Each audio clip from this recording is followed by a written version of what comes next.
¿Qué tal? ¿Cómo están? Me da mucho gusto saludarles y también agradezco a mi nieto Gustavo Adolfo que me esté ayudando.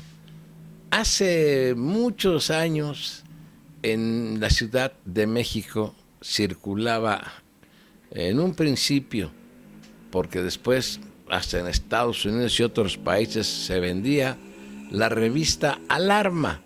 Era una revista que daba a conocer asesinatos, eh, incendios, accidentes automovilísticos con resultados funestos, eh, todo lo que se considera que es nota roja, aunque pues no todo es nota roja. Si cuando hay asesinatos, hay crímenes, eso pone de manifiesto la incapacidad de las autoridades para combatir el crimen. Pero regreso al tema con el que inicio esta charla. Alarma traía fotografías, la revista, de veras escalofriantes, terribles. Mucha gente la criticaba de que era una revista demasiado sangrienta, amarillista, que escurría sangre por todos lados, pero pues lo que hacían era difundir una realidad que ahí estaba. Ellos, los editores, no inventaban, no creaban a los muertos, no creaban a los asesinatos. Bueno, esta revista era una publicación semanal. Empezó en el año de 1963 bajo la dirección de Carlos Samayoa Lizárraga. En aquel entonces esa publicación era propiedad del señor José Hernández Yergo, no confundirlo con José Pajé Yergo, y quiero corregir, era Regino Hernández Yergo. La revista se empezó a vender mucho, demasiado, pero tuvo tanto éxito que dieron a conocer un caso que impactó a la sociedad, muy famoso, el de las Poquianchis. Y a partir de ese número se dispararon las ventas de la revista y llegó a imprimir 2 millones de revistas a la semana. 2 millones de revistas a la semana. Si esa revista todavía estuviera ahora en circulación, tendrá que editar no menos de 4 o 5 millones de ejemplares a la semana, o todo un libro, por tanto secuestro que hay en México, por tanto asesinato, por tanto enfrentamiento que hay, por tanta actuación de autoridades de todos los niveles que quedan en la impunidad, por tantas confrontaciones entre grupos de diferentes cárteles. Esa revista de Alarma permaneció muchos años en circulación, pero muchos años en circulación, y se agotaba, se vendía la revista. Llámele morbo, puede darle diferentes calificativos. Un psicólogo, un psiquiatra puede explicar mucho mejor que yo por qué esa revista tenía tanto impacto entre los lectores, por qué era tan buscada, por qué era tan solicitada, por qué se vendía. ¿Cree usted que esta revista después se vendía en otros países, como en Holanda, creo que ya lo dije, no se diga en Estados Unidos, entre la población mexicana? Y fue motivo de estudios muy interesantes de carácter sociológico, llevado a cabo por universidades. Decían, ¿cómo es posible que una revista tan sangrienta tenga tantos lectores? Lectores entre comillas, porque había gente analfabeta que no veía más que las fotografías. Pero ahora las circunstancias son más graves todavía. Es peor lo que acontece ahora en nuestro país.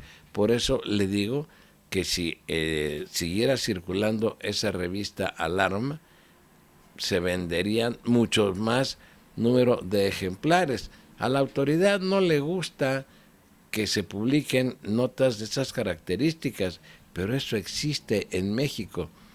Simplemente las tumbas o las fosas clandestinas que dicen, donde han rescatado más de 150 cuerpos decapitados, levantones, asaltos a plena luz del día en céntricas calles de todas las ciudades del país, claro, en unas más que en otras. Eso le da a usted una idea del estado de inseguridad en el que vivimos.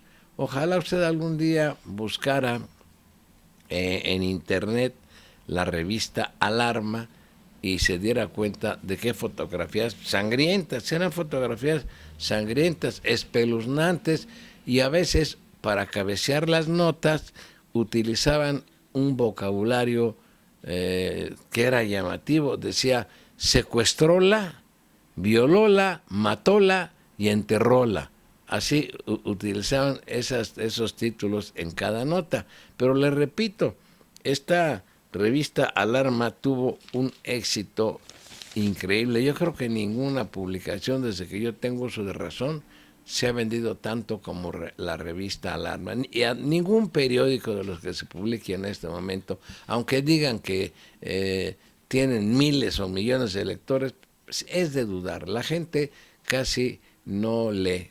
Está más en la tendencia de redes sociales o de la televisión. La gente lee poco, así es que no cree usted cuando un periódico, cualquiera que sea de circulación nacional, que diga vendemos tantos miles y miles de ejemplares, eso no es verdad. Aquí hay en Michoacán periódicos que apenas y alcanzan a vender en todo el estado 8,000, 9,000 ejemplares al día. El único periódico que más se vende en Michoacán es el ABC, que es un periódico que trae fotografías que pueden ser calificadas de sangrientas, pero vuelvo a lo mismo, no, el periódico no inventa las fotografías, es los hechos graves que acontecen, como secuestros, asesinatos, descuartizamientos, aparición de hasta 13, 14 cadáveres en un solo día en diferentes lugares de Michoacán, los 14 cuerpos que aparecieron flotando sobre el río Lerma en los límites de Michoacán. Entonces, ese periódico se vende, pero cantidad, el periódico ABC. Pero dice aquí un periodista muy acertadamente, hay también otro tipo, nivel de alarma. Ya no se trata solo de lo inminente, nos preocupa, nos alarma lo oscuro que se ve el panorama, la pobreza, la falta de seguridad, el desempleo son también motivo de que vivamos alarmados. Ya no son nuestras las playas ni las fronteras, pertenecen a extranjeros. Las minas y el petróleo, los aeropuertos y las carreteras son de grandes consorcios, son dueños de los bancos y por tanto también disponen a su arbitrio de los ahorros de todos los mexicanos. Estamos alarmados por la inseguridad actual, pero mayormente por el negro porvenir. Alarma lo que pasa en las calles, en las carreteras, en los tribunales, en las cámaras de diputados y en los palacios de gobierno. Cada día más frecuentemente, sin rompimiento de continuidad, vivimos en alarma. Sin embargo, si recordamos el origen de la palabra, sabemos que el grito no debe asustarnos, es que debemos estar preparados para la lucha. Es todo mi comentario. Doy lectura a algunos mensajes que he recibido. El señor Félix Leiva dice en una grabación que hice, que le titulamos: ¿usted considera que Enrique Peña Nieto va a combatir la corrupción si es parte de la misma? Félix Leiva nos responde: totalmente de acuerdo con usted, licenciado Adolfo Suárez. El peor enemigo de México es el PRI, y hay tantos ejemplos de esto en la historia de México como para hacer un libro muy grande. Soy licenciado en UTSA en San Antonio y vi un reporte donde ponen México como el segundo comprador de gasolina y derivados de la misma en el mundo. El secreto de Obama para sacar a la economía de Estados Unidos del mal momento que dejó Bush fue cambiar a Estados Unidos de importador de petróleo a exportador. Y uno de los grandes clientes es México, ya que le compramos todos los derivados del petróleo, del mismo petróleo mexicano, y con esto México pierde la poca soberanía que tenía. Por lo tanto, vender el petróleo crudo al extranjero es mandar los buenos trabajos fuera de México. AMLO luce cualidades como tenacidad, es un comentario que hice. Me envía una nota muy breve, dice el señor Gustavo Adolfo, así se llama él. Señor, hace videos muy largos, trate de resumirlos a menos tiempo, gracias. Cansa al escucharlo por tanto tiempo. Disculpe, no me pida, no ofrezca disculpas. Tiene usted razón en su punto de vista si considera que mis videos son muy largos o mis comentarios son cansados. Muchas gracias porque nos ve. En otro, la salud mental de Peña Nieto.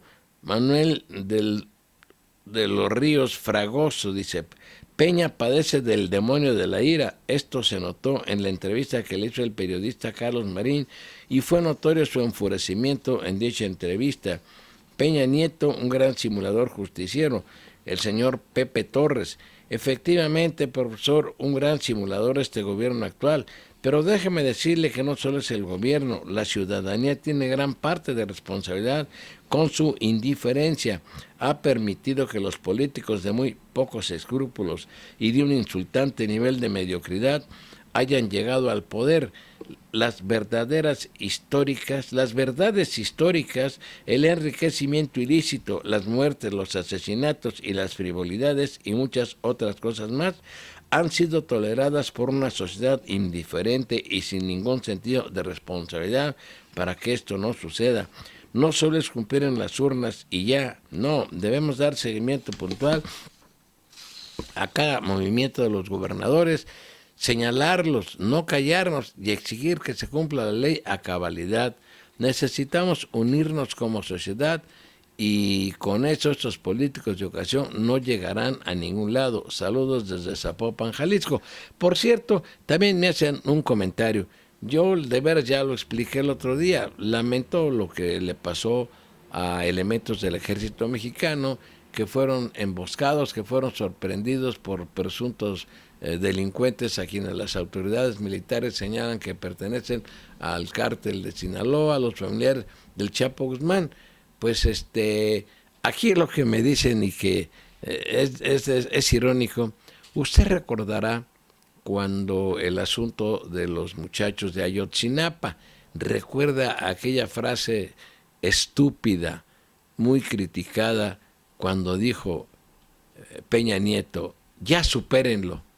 Me dijeron: oye, pregúntale a Peña Nieto si también a los familiares de los militares, que repito, duele la muerte de ellos, también les va a decir: ya supérenlo. Pues claro que no se los va a decir. Eso es todo y los saludo con mucho gusto.